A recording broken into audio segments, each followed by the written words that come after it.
Hey folks, Kilt-Man here, Kilt-Man at your services. And welcome to One Good Scare, a little series of leading into Halloween videos of moments that we've all shuddered through and shivered through and have had a lasting effect upon us from movies, TV shows, stage productions, whatever. It could be a cartoon, something that scared the bejesus out of you. And you've never been able to shift it from your mind since. Now, I put out the clarion call, the call to arms to all the Celtic clan, and asked you all to come up with, some great ideas and what are the scenes that terrified you as a kid and still terrify you now.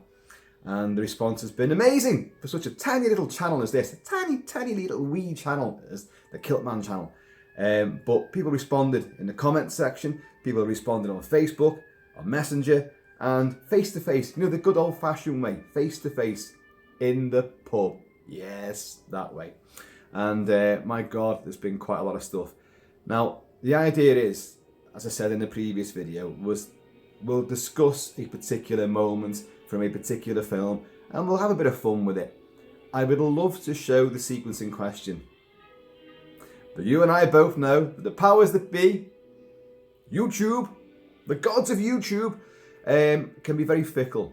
And although there's many other channels getting away with all and sundry, that probably won't be me. I'll probably get clamped down on. So we'll have to make do with the powers of description that I can summon forth. So anyway, we're going to start this thing off now with, me. There's so much to choose from, obviously. And I've plumped for, you've seen by the title, Wolfen. Many of you know it's one of my favourite movies of all time. I have a real spiritual, emotional connection to this movie.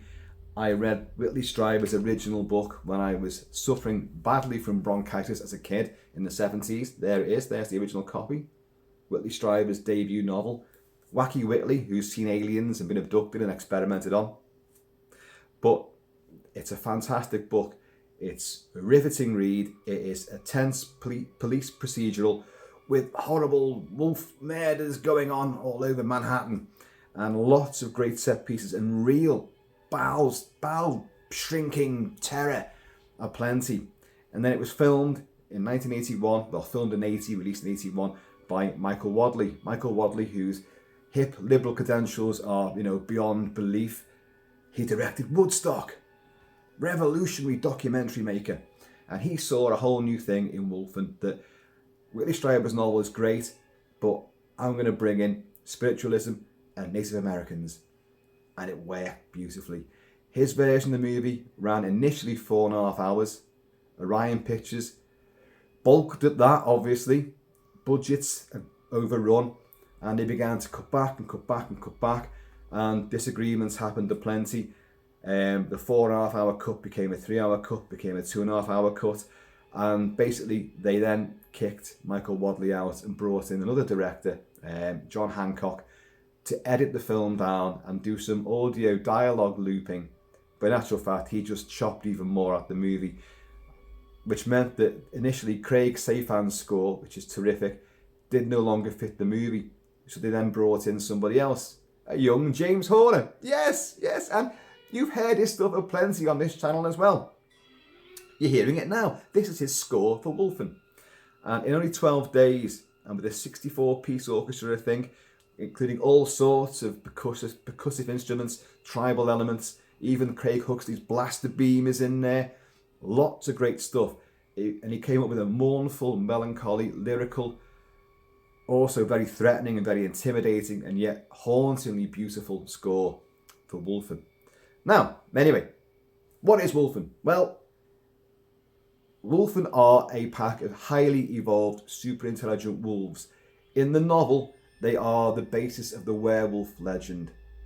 And two detectives stumble onto their existence, and instead of hunting the Wolfen, they become hunted by the Wolfen because they now threaten their existence.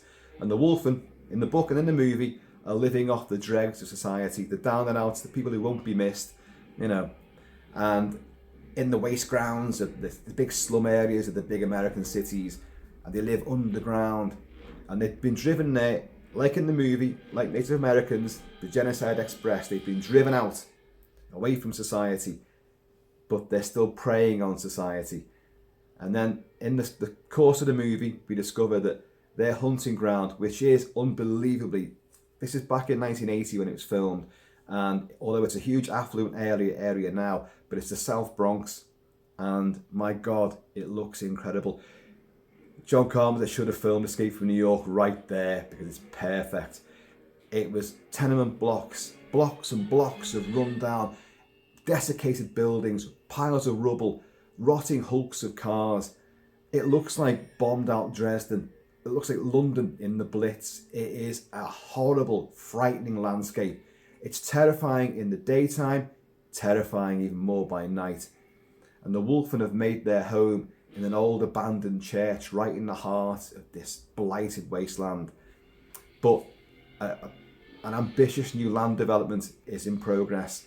And this big business tycoon is going to start redoing the area.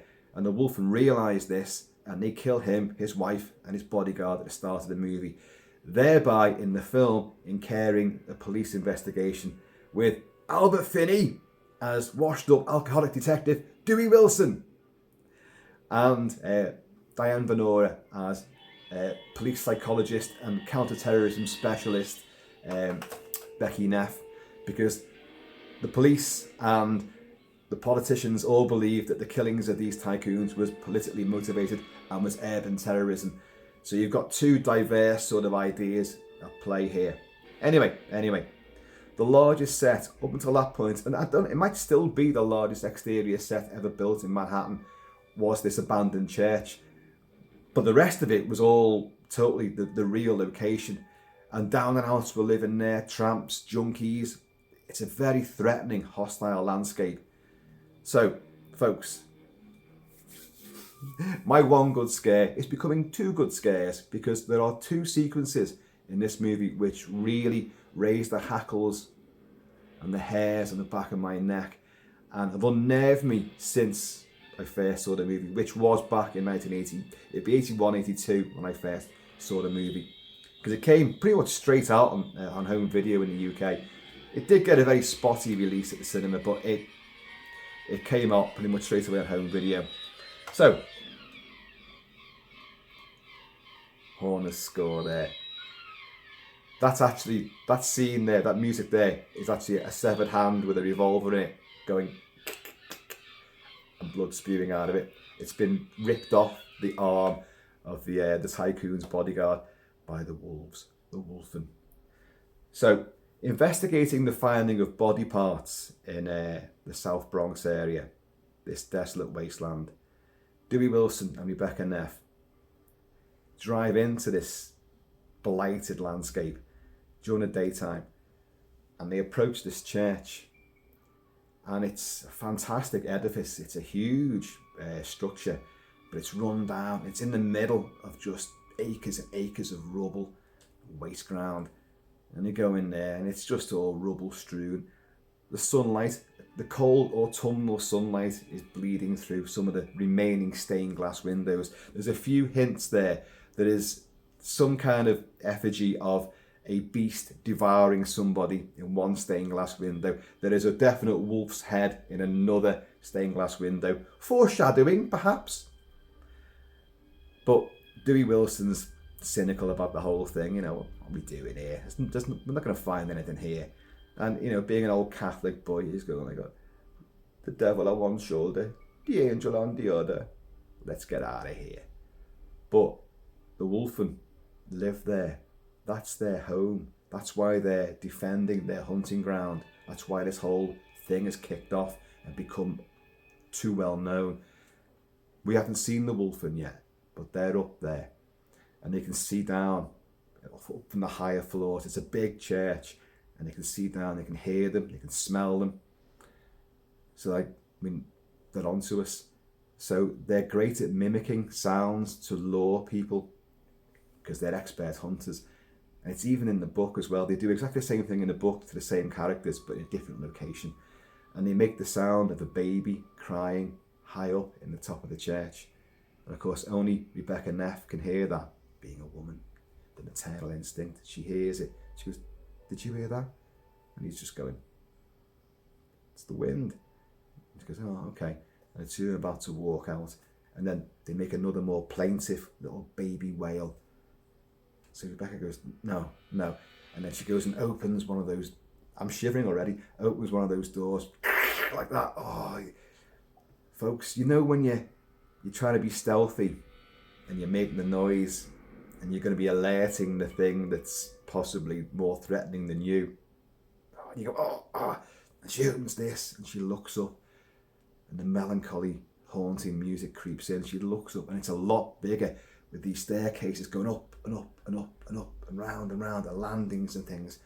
She just cranes her neck up. Okay, thinks about it. She's about to go again. And then another noise. So she begins to creep up the stairs. A foot goes through one of the stairs, like that. And looks up again. She's about to give up another time. And then they make a real sort of little baby cry. That was me doing a baby cry. Obviously, I couldn't work for the Wolfen. I'd be bloody useless. And then she begins to like run up the stairs. And she's getting higher up these flights of stairs. And then we become the Wolfen and we're looking over the banisters further up, and we can see her coming up the stairs. It cuts back to Dewey Wilson. And he's just like thinking about it. The wind blows the front door shut.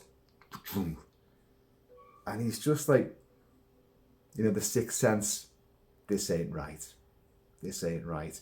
And then you hear another wail of the baby to bring her up the stairs, to lure her in and separate the two of them, take her out, then go get him. That's the plan. But inside that baby scream, he hears a wolf howling as well. And he realises, and he legs it up to get her. Just about gets her in time, and the two of them tumble back down the stairs and then leg it out of this church. And but the Wolfen are there watching, you know, again, we can't see the Wolfen at this stage in the game, but they're watching. And it's as I say, the hackles rise, that sense of dread, that sense of, you know, what is up there. And oh my God, you're going up there. It's frightening enough. I know you might have a little snub-nosed revolver tucked away in your handbag, but my God, you've seen the damage that whatever's up there is doing to the victims. They're being shredded, basically, and devoured. And it's a real sphincter-tingling moment that I love. And it's better because it's in daylight as well. How many scenes of terror can be evoked during bright sunny day? Well lit. There's light creeping through all the broken windows and the broken holes in the walls and the rafters and all that. So it's well lit, shadowy, but it's still well lit. And it works a treat. Now, that's the first good scare. The second good scare is in the exact same location, only it's at night. Oh Jesus. As the film progresses, our heroes realise, or certainly Dewey Wilson realises that it's not humans that are doing this, it's not terrorists who are doing it, there's something else doing it. And I won't go into all the ins and outs of that, let's just get to the next scene. He has a friend played by the great Gregory Hines. He's the police forensic pathologist, and in the fuller version of the movie, you would have learned a bit more of the relationship between these two guys, that they both could well have been Vietnam veterans as well. And the medical examiner, Gregory Hines, Whittington his name is a wisecracking sort of guy. He's a bit groovy and all that, but he knows his job. And anyway, the two of them trust each other. So armed with M16s and night scopes, because Dewey knows that's where they are, that's where their lair is. So we're going out there and we're going to stake the place out. So I'm like, I'm getting nervous already just talking about it. Let's turn the music up again. But so they go there, and they arrive sort of I don't know, mid to late afternoon. There's tenement blocks which overlook this church, and Dewey's saying to Whittington, "You take that one over there, go to the east side. That should give you a good view of the church. I'll be in that block over there." and they've got all like sound systems, microphones. They've got like speakers as well, so they can pick up stuff, and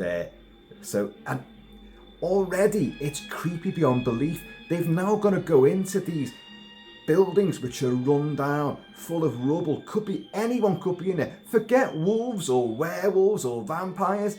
Just any swine who happens to be living in there isn't going to be the sort of person you want to bump into ever, So again, you've got the creaky stairs which are giving way. You've got lots of little fake scares. Whittington opens a door and he's confronted by an image, and it's his own reflection in a dusty, grimy, cobweb mirror. And it's like, Jesus, like that. And you're already on edge. And he finally gets to his vantage point, sets up his position, finds a chair, sits on that, gets his M16 and his big nightscope all set up.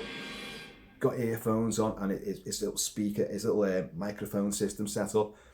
Opened the great little moment of light relief. He opens a can right next to this speaker. It always blows his fucking eardrums out.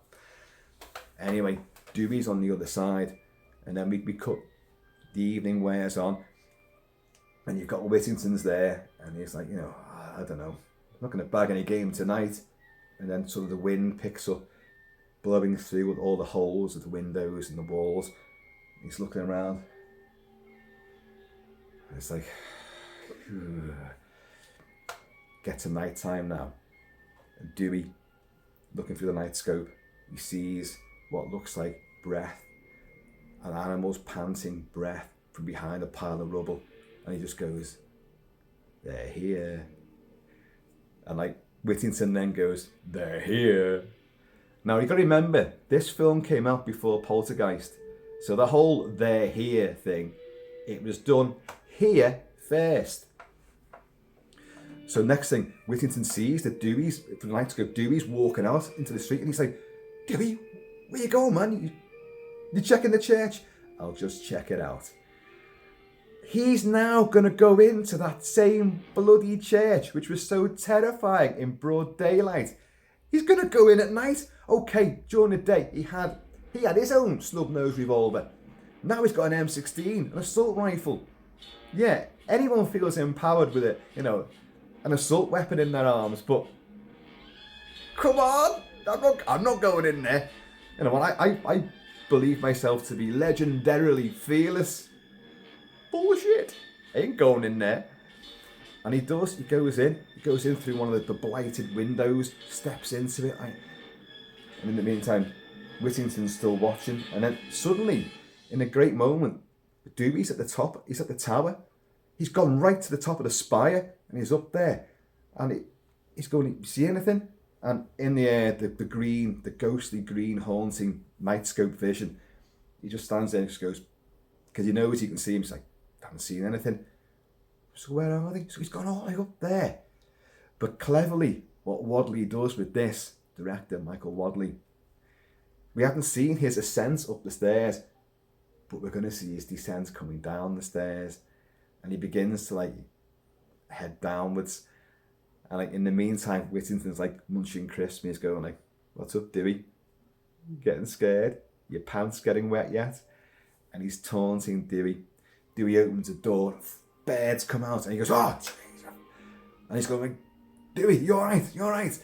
And he's going "Oh, fucking birds." And that's where he starts taunting him Then, in the meantime, creeping up behind Whittington, oh Jesus, is something akin to that. In this film, they actually use wolves, real life wolves. Not animatronics, not CGI, not puppets, not men in makeup. They are real life wolves. And during a lot of sequences, they would have police sharpshooters. They did cordon off the areas where the wolves were going to be, and there'd be police sharpshooters there just in case these wolves did turn dangerous. They're highly trained, but as any animal trainer will tell you, you can't train a wolf. It'll do what it damn well wants to do. If it doesn't want to do any more, it won't. And if you push it, it'll turn on you. So, Albert Finney worked with them, and he was massively admired by cast and crew and the animal trainers because, he got hands-on with these guys. As did a few of the actors too. Anyway, the Wolfen have heightened senses, and predating predator vision, this thermal vision, Robert Blaylock and his company Praxis and another few people who worked on Star Wars created an image process using Garrett Brown's Steadicam camera as well. They would film in bright daylight and then manipulate the image using lots of sort of colours and stuff, trying to mimic how the Wolfen see, and they see things on an emotional and physical basis, not just thermal vision, but they can see diseased organs inside the body and suss that sort of thing out. But they can also see someone's intentions. There's a lot of toing and froing between, in the full version, and you certainly get it in this truncated version now, that the release cut, is that the counter-terrorism squad are using a lot of technology to try and weigh them out, the facts, lie detector tests, they've got thermal imagery there. And Whittington himself, they didn't eat these body parts. It took me 3 days to work out that this was cancerous and poisoned. They knew straight away and just chucked it away. How did they know that? Because their senses are so far more evolved and heightened. And so they can see the emotional quality of someone, and they know whether to believe somebody or not. That's important at the end of the movie, which I'm not even going to discuss. But anyway, we see Whittington sitting there in his little vantage point in this weird sort of surreal psychedelic vision, but he's there, and for the first time we see, I'm shivering again, we see one of these beasts drop down through a hole in the ceiling onto the remnants of the floor overlooking Whittington. And it is a great big bloody wolf. Oh my God, I've got a husky, I love all these things, dogs, wolves. If it's 4-footed, it's got a tail, it's covered in fur, I loves it, I does. I feel an affinity with these things. Or I thought I did, but these things are bloody terrifying. And it steps down onto another level just right overlooking him. And you see the size of this thing, and it's real. And the way that they film it, they do a slight sort of visual optical effect to heighten the look of the eyes. So when they come in, it's almost like they're on fire, these blazing eyes. It's clever. And suddenly it snarls, and Whittington just turns around and goes, "Ugh!"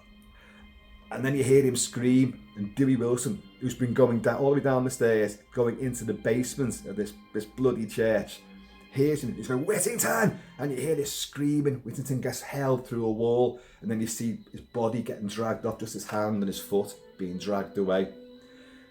So Dewey then runs into that building, and he's got his night scope out, and he just sees down the corridor there's some kind of shape there. Bang, bang, bang, bang, bang, bang, bang. Not fully auto, he just fires semi-auto. Effective enough. And in the confined space and the quiet of that doom-laden night, it's like, it's thunderous.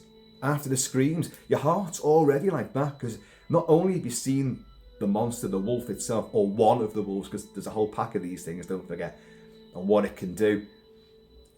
Your nerves have been shredded. Now you've seen it. It's not a disappointment when you see it. And I know people go, "Oh, it's not even werewolves. They're just wolves. It's big dogs." They're fucking terrifying. Anyway, so he sees, this shape fires. Obviously, it's gone. And then he begins to creep through. And again, it's like it's quiet. The footsteps, the crunch of rubble underfoot, and he walks into this room, and suddenly Whittington's body drops from the rafters. Dewey tumbles over as well, and then turns the body over, and Whittington's throat's been ripped right out, and his eyes are just totally wide open and staring. Oh, Jesus. But what you see after that, because Dewey just, in rage, it's like, he screams up into the rafters of this derelict building. But you see that wolf again, and it's watching Dewey, and I swear to God, it smiles. This grin just goes up its snarly jaws. Jesus. Folks, those two sequences, which I've tried so eloquently to put across to you, genuinely unnerved me. A lot of people dismiss Wolfen as being a troubled film, which they're disappointed they're not werewolves. I know, I understand that. The film never made out that they were. Like the book, it's a great police procedural. It's got great characters. It's Manhattan and New York settings. and location work are just so incredibly vivid and of their time. And the South Bronx is just a place of sheer terror and nightmare. Cleverly, what the film will do at the end, I said I wasn't going to talk about the end, but it will transform that church into a haven, because over the course of the rest of the film, you'll learn to respect the Wolfen, as indeed does Dewey Wilson, and he will save them and keep their secret. One day I will cover the full film. I've talked about it a lot on the channel. I've played the music a lot. I've gone in depth on 2 sequences here. But one day I'll go into the whole movie, because there's so much more to discuss about it. But you will see at the end of the film the Wolf Pack in all their well-lit daytime glory, legging it down the streets of Manhattan, going back home to their church, where you will hear them all howl together in victory. And it's just, I'm shivering now talking about it. And that's not even a scary moment, that's just a beautiful moment. It's a very rare horror film that will do this, that will twist your emotions from terror to understanding to respect, with little hillocks of terror as well interlaced with that. And then at the end, full revelation and jubilation for what was initially the bad guy, the monster, and you totally understand what's going on. And it has a full cathartic arc which it takes you on. But those 2 scenes, folks, are genuinely white knucklers. I walking my dog, not the one I've got now, not the big husky dog, but the even bigger German Shepherd dog I had a few years ago. And we were living in Liverpool, and we were living in Kirkdale. And down the road from Kirkdale was the Dock Road, with docks on it, obviously, and a lot of disused warehouses. One night I took the dog down there, and she would only be about 12 months old, if that, 12 months old, and she was huge. She was a great big, proper, short-haired German Shepherd. She looked like the wolves in this movie. Not a shaggy thing, not like a husky that I've got now. Short-haired, muscular, huge. I felt completely, I could walk down the Falls Road, I could walk through Iraq and Syria, I could walk through Afghanistan with that dog and be completely safe. And yeah, we walked up this little deserted street, and it's in the middle of nowhere as well. There's nobody down there. Again, like this sort of blasted landscape of the South Bronx. A few cars, rotting, rusted hulks, piles of bricks everywhere. And we came across a huge opening in this warehouse wall, and inside, lit up by the moon, was all these piles of rubble and girders and bits of wood and stuff. Like, it looked spectral, it looked terrifying. And I was catapulted back to Wolfen. Only I actually had one of the Wolfen beside me, and I thought, go in. I'd have been about, 28, 29 at the time, but fearless. And I had the dog beside me, and I took a step into the rubble, and the rubble crunched and all that. And I took another step, and I realised that the dog wasn't going with me. What's up with you? And she was just staring into the place, and she wouldn't go any further. So I realised, you've got the right idea. You don't know what's in there. Anything could be in there. Your imagination kicks in, but also reality. If there is somebody in there, they're there for a reason. They don't want to be found, and if you go into there, that's their lair. Oh dear. So yeah, turned around, and we fucking legged it all the way home. I overtook a German Shepherd dog. But yeah, Wolfen is a tremendous movie, full of ideas, full of invention, full of clever cinematography, great characters. It does feel a bit disjointed because we know so much has been took out of it from the subsequent cutting, the endless cutting down of Wadley's initial vision. But what remains is still an incredibly good film, so powerful, so emotive, with scenes of literally blood-curdling terror. Not just the attacks themselves, which are very well staged. The opening murder sequence is incredibly good, but it's just the sense of dread, the palpable sense of growing unease, and you really are making a catastrophic mistake going in here. Don't do it. And you're like, you're shouting at him, don't do it, don't go in there. When the wolves are making the noise to lure Becky up the stairs, and like only Wilson can hear it, Dewey Wilson, and he hears that the door shuts in the wind, and he looks again at the wolf in the stained glass, and he hears this sort of shriek upstairs, which becomes a howl, and he realises, and he runs and gets her. Oh my God. A lovely flashback to that sequence that you have is that, which you don't see in that sequence itself, when he's pulled her down the stairs and the two of them look up the stairs, they see nothing, but they just gather themselves and legging out of there. But in a flashback sequence, a half-dreamed reverie of that sequence, you see a pair of yellow eyes sort of come down the stairs in the shadows and just stare at them. And it's like, oh, God. And I love wolves.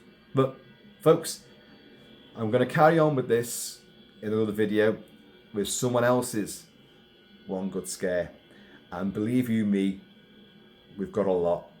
One good scare. We've got about 10 million good scares. We've got about 10 million good scares. And they're all coming your way. So, folks, please, in the meantime, and this exceptionally fairy in between time, please keep it Celtic, keep it Celtic. And I am going to see you all.